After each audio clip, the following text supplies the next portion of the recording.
Assalamualaikum warahmatullahi wabarakatuh.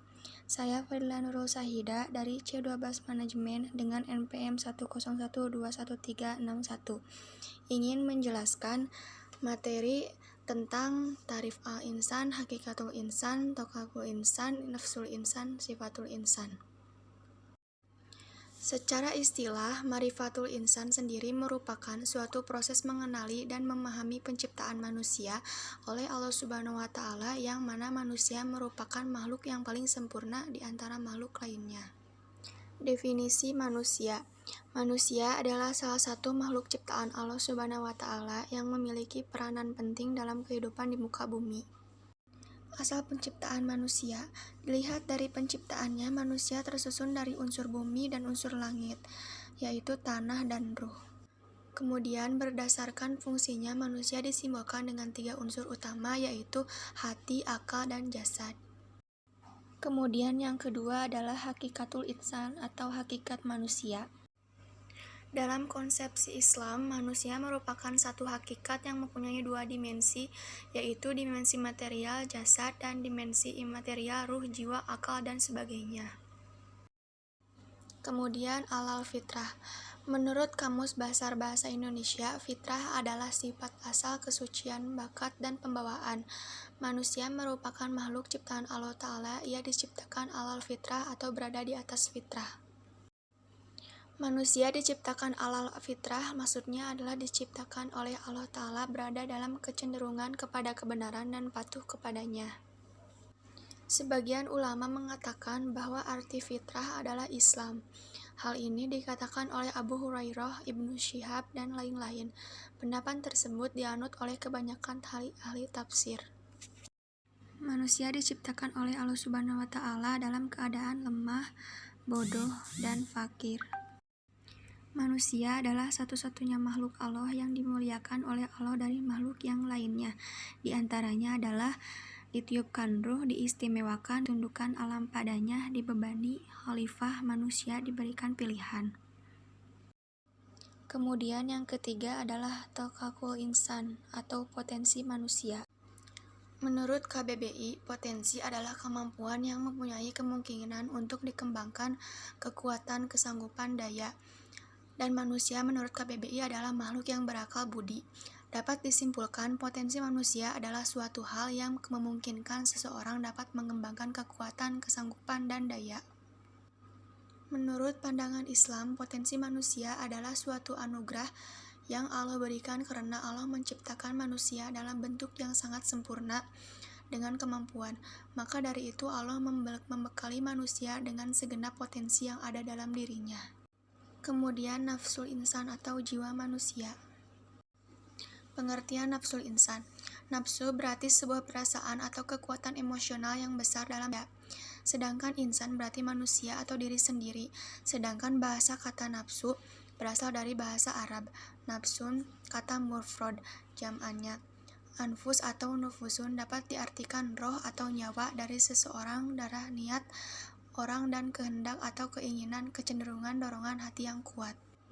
Namun perlu kalian sadari bahwa jiwa manusia adalah pangkal kendali baik buruk manusia secara keseluruhan. Allah Subhanahu wa Ta'ala telah mengilhamkan atau memberikan kebebasan memilih kepada jiwa manusia untuk memilih jalan takwa atau jalan fujur, kesesatan. Kemudian Allah berfirman dalam surat Asy-Syams ayat 7-9. Maksud daripada ayat ini adalah bahwasannya Allah Subhanahu wa Ta'ala menciptakan jiwa itu dengan sebaik-baiknya ciptaan. Selanjutnya Allah mengilhamkan kepada jiwa tersebut yaitu jalan fujur, fasik, dan takwa. Fujur yaitu jalan yang Allah murkai, kemudian takwa yaitu jalan yang Allah ridhoi. Rasulullah SAW bersabda, Allah Ta'ala berfirman, aku telah menciptakan hamba-hambaku dalam keadaan hanif, lalu syaitan datang kepada mereka, kemudian menyimpangkan mereka dari agama mereka. Hadis riwayat Muslim. Dan perlu kalian sadari bahwa pilihan itu sangat potensial bersaing untuk mendominasi jiwa manusia. Bahkan bisa terjadi konflik berkepanjangan di antara keduanya. Yang berkepentingan pada kedua pilihan tersebut adalah nafsu, al-hawa, dan ruh aruh. Nafsu cenderung untuk fujur dan ruh cenderung untuk takwa. Kondisi jiwa manusia tidak pernah statik tapi dinamik. Saat zikir menonjol, nafsu akan tenang. Saat akan menonjol, nafsu terombang-ambing. Saat syahwat menonjol, nafsu tak terkawal. Mengawal jiwa sangat penting dalam kehidupan muslim, selamat dunia akhirat. Dilihat dari dominasi ruh dan nafsu tersebut terhadap diri manusia, maka jiwa manusia itu dapat kita bedakan menjadi 3 keadaan sebagai berikut. Yang pertama adalah ruh di atas hawa nafsu. Ini yang terjadi jika kondisi ruh kita dominan atas hawa. Manusia akan ringan untuk beribadah, berkorban, berjihad. Hilanglah kemalasan untuk beribadah. Jiwanya menjadi tenang karena banyak zikir. Mampu mencegah dari perbuatan keji dan mungkar. Jiwa yang selalu tenang. Kemudian yang kedua adalah ruh tarik-menarik dengan hawa nafsu. Ada 2 keadaan. Yang pertama, ia menempuh jalan istiqomah dan induk-induk ketaatan dan meninggalkan semua dosa besar. Yang kedua, bertahan di atas istiqomah tapi beberapa saat kemudian dikalahkan oleh syahwat dalam sebagian dosa, sehingga dia melakukannya secara sengaja dan dengan syahwat karena ketidakmampuan mengalahkan syahwat, tapi dia tetap tekun melakukan ketaatan. Allah Subhanahu wa Ta'ala berfirman dalam Al-Quran Surat An-Nisa ayat 137, yang artinya sesungguhnya orang-orang yang beriman kemudian kafir, kemudian beriman pula, kemudian kafir lagi, kemudian bertambah kekafirannya, maka sekali-kali Allah tidak akan memberi ampunan kepada mereka dan tidak pula menunjuki mereka kepada jalan yang lurus. Kemudian yang ketiga adalah ruh di bawah pengaruh hawa nafsu. Pada kondisi ini manusia akan dikuasai oleh syahwatnya, keinginan untuk bersenang-senang, dan berikutnya jiwa akan selalu menyuruh untuk melakukan hal-hal buruk atau maksiat. Kondisi jiwa seperti ini di dalam Al-Quran disebut dengan istilah nafsul amaratu bisu, yaitu nafsu yang selalu menyuruh pada keburukan. Allah Subhanahu wa Ta'ala berfirman dalam Al-Quran Surat Al-Furqan ayat 43, terangkanlah kepadaku tentang orang yang menjadikan hawa nafsunya sebagai Tuhannya, maka apakah kamu dapat menjadi pemelihara atasnya?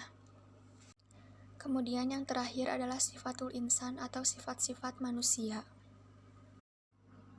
Jiwa manusia diberi 2 jalan. Yang pertama jalan benar atau takwa, yang kedua jalan salah atau fujur. Manusia bertakwa adalah manusia yang selalu membersihkan atau menyucikan harta dan jiwanya dari berbagai noda dan kotoran atau sering disebut dengan tazkiyatun nafs. Takwa dalam Al-Quran memiliki 3 makna, yaitu yang pertama, takut kepada Allah dan pangkuan superioritas Allah. Yang kedua, bermakna taat dan beribadah. Yang ketiga, dengan makna pembersihan hati dan noda dosa. Berikut adalah kelompok orang yang menyucikan jiwa. Banyak bersyukur, bersabar, berhati lembut, kasih sayang, suka bertaubat, bersikap lemah lembut, jujur, terpercaya akan memperoleh keberuntungan. Kemudian jalan salah atau fujur. Jalan fujur yaitu mengotori jiwa. Ibnu Qayyim al-Jauziyah menafsirkan sungguh merugi orang yang menyembunyikan, merendahkan, dan menghinakan jiwanya dengan kemaksiatan kepada Allah. Sedangkan jiwa kita akan menjadi kotor apabila kita membiarkan sifat-sifat tidak terpuji bersarang di dalamnya. Sifat dari jalan fujur tersebut diantaranya memperurutkan sifat tergesa-gesa, berkeluh kesah, tidak mau berbuat baik, kufur, pendebat, pembantai, zalim, dan jahil. Sekian dari saya, mohon maaf bila ada kesalahan. Wassalamualaikum warahmatullahi wabarakatuh.